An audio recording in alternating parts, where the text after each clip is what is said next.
हमारी मांगे पूरी करो, हमारी मांगे पूरी करो। सील के लेंगे अपना हक, सील के लेंगे अपना हक, सील के लेंगे अपना हक। हमारी मांगे पूरी करो, हमारी मांगे पूरी करो, हक छीन के लेंगे अपना हक, हमारी मांगे पूरी करो, हमारी मांगे पूरी करो। फोर्स एसोसिएशन जिंदाबाद, पैरा मिलिट्री फोर्स एसोसिएशन जिंदाबाद, पैरा मिलिट्री फोर्स एसोसिएशन जिंदाबाद। Para military force association district president ex inspector Bishambar Das. हम यहाँ इसलिए इकट्ठे हुए हैं कि हमारे साथ गवर्नमेंट ने बहुत अन्याय किया। 6 पे कमीशन में बिल्कुल उन्होंने 6 पे कमीशन ठीक दी थी आर्मी की और पैरा मिलिट्री फोर्स की, यही की स्केल थी पहले। लेकिन आर्मी वालों ने 6 पे कमीशन को नामंजूर कर दिया, उन्होंने इम्प्लीमेंट नहीं किया और 3 महीने के बाद उन्होंने कैबिनेट की बैठक बुलाई और उनकी रिवाइज होकर आर्मी का और पैरा मिलिट्री फोर्स के जवानों का पे और इसमें पेंशन में कम से कम 18,000 का अंतर है। हर रैंक में, सैलरी में, पेंशन में, हर रैंक में 18,000 तो 20,000 का फ़र्क है। तो गवर्नमेंट को ये नहीं होना चाहिए ना, पहले तो सेम था, अभी 20,000 का 18,000 का फ़र्क कैसे हो गया? ये गवर्नमेंट को सोचना चाहिए। ठीक है, उनको भी दो, आर्मी को भी दो, लेकिन बाकी का भी ध्यान रखना चाहिए गवर्नमेंट को। हम तो किसी को बोलते नहीं है, कोई पूछता है कितनी पेंशन है तुम्हारी, तो हम चुप रहते हैं, कितनी पेंशन है, क्या हम तो शर्म आती है बोलते हुए भी कितनी पेंशन दे रहे हैं। इतना बुरा हाल है।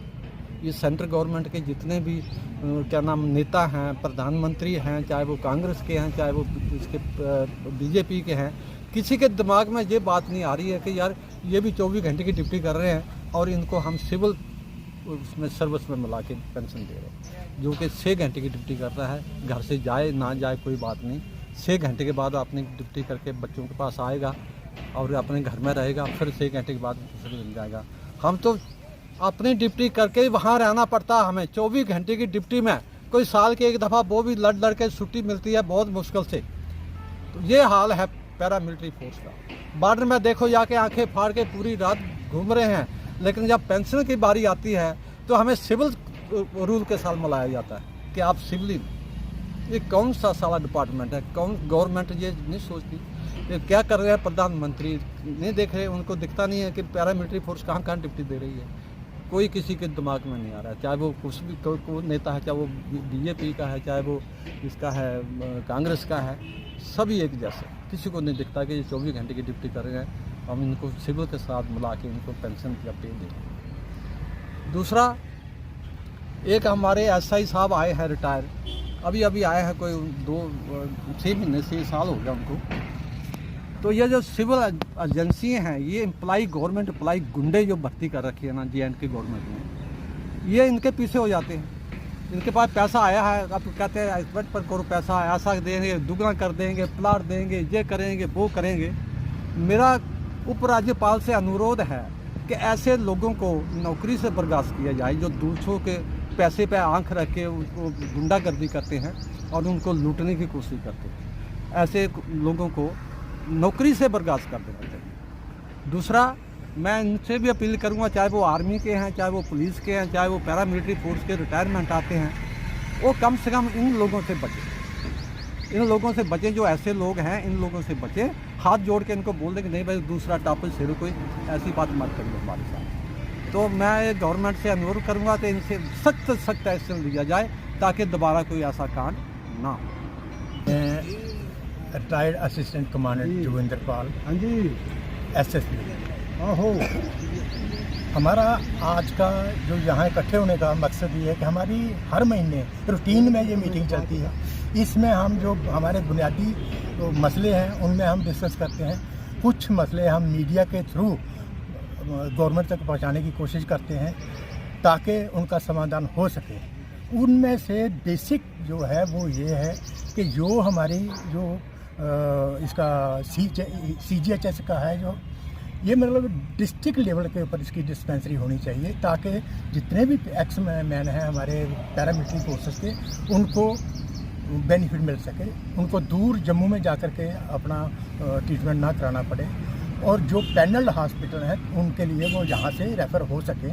ये हमारी एक मुख्य मांग है। दूसरी, पेंशन की जो आर्मी से रिलेटेड हम नहीं कहते हैं कि आर्मी को क्यों मिल रही है, हम कहते हैं आर्मी को दो, आप जो उनका हक है उनको दो।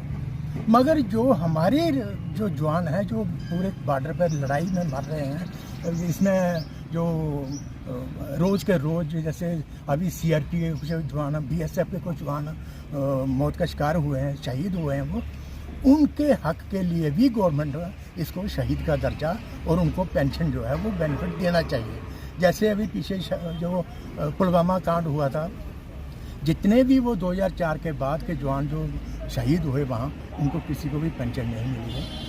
पेंशन एक मसला खासकर जो पैरामिलिट्री फोर्सेज और आर्मी के जवान के लिए बहुत ही ज़रूरी है, क्योंकि इनका रिस्क फैक्टर जो है वो बहुत ज़्यादा है, आम पब्लिक से रिस्क फैक्टर बहुत ज़्यादा है। इसलिए हमारी सरकार से ये मांग करते हैं हम लोग कि इसके ऊपर विशेष ध्यान दिया जाए, जो ओल्ड पेंशन स्कीम है उसको लागू किया जाए। मैं x inspector ministerial Jagdev Singh, हम रेगुलर यहाँ हर महीने में 10 तारीख को मीटिंग के लिए इकट्ठे होते हैं। हमारी जितनी भी कोई आपस में कोई भी मांगे रहती हैं या कोई भी चीज़ उसका जहाँ आकर के डिस्कशन होती है। लेकिन जो मेन है, जैसे हमारे जम्मू में भी मीटिंग रहती है, जम्मू की हमारी जो मेन पैरामिलिट्री की जो एक्समैन की एसोसिएशन है वो जम्मू में भी है। इसी तरीका हर डिस्ट्रिक्ट में हर जगह मीटिंग होती है। लेकिन गवर्नमेंट का अभी तक हमारे जितने पैरामिलिट्री की जो मेन रीज़न, जो मेन डिमांड्स हैं, उसके ऊपर गवर्नमेंट की अभी तक कोई और नहीं जा रहा है, ध्यान नहीं जा रहा है। सबसे बड़ा तो एक जो बताया, इन्होंने भी बताया, अपने प्रेसिडेंट साहब ने बताया, सबसे बड़ा जो है salary difference, pension difference. Army का रैंक टू रैंक, हम ये भी नहीं बोलते हैं कि आर्मी के साथ कंपेयर कर ले जाओ, लेकिन आर्मी का जो रैंक टू रैंक है सबसे बड़ा, एक हमारा इंस्पेक्टर और एक आर्मी का सूबेदार, इन्होंने पहले ट्रीट किया इंस्पेक्टर और सूबेदार, वो 2 स्टार बीर करता है और वहीं के अंदर हमारा इंस्पेक्टर 3 स्टार बीर करता है। इन्होंने इक्वल कर दिए, जबकि वो पहले ज़्यादा लेता। आज सिचुएशन ये है कि एक इंस्पेक्टर और सूबेदार की पे में, सैलरी में 18,000 जगह फर्क है, पेंशन में 12,000, 11,000। ये जो चीज़ है सबसे बड़ी है, ये दूर होना चाहिए। नंबर 2, CGHS का, जैसे इन्होंने बोला, CGHS की डिस्पेंसरी हर डिस्ट्रिक्ट लेवल में हो, ताकि किसी भी सेंट्रल गवर्नमेंट एम्प्लॉइज़ का, वो चाहे पैरामिलिट्री का, सिविल का है, उसको ट्रीटमेंट का फ़ायदा मिले। जहाँ डिस्पेंसरी में उसको ट्रीटमेंट मिलेगा, रेफ़र होना है। अब हमने किसी को मान लो जहाँ से कठुआ वाले रेफ़र करते हैं तो उसको एंट्री करवाना पड़ेगी जाकर के जम्मू में, तो फिर वो थोड़ा सा गलत हो जाता है। तो अगर वहाँ ये चीज़ हो तो सबसे अच्छा है। तीसरी मांग वही है ओल्ड पेंशन वाली, जैसे इन्होंने बताया जोगिंदर साहब ने, सबसे बड़ी डिमांड तो वही है। अब 2004 से हमारा जो ओल्ड पेंशन स्कीम है वो बंद कर दी।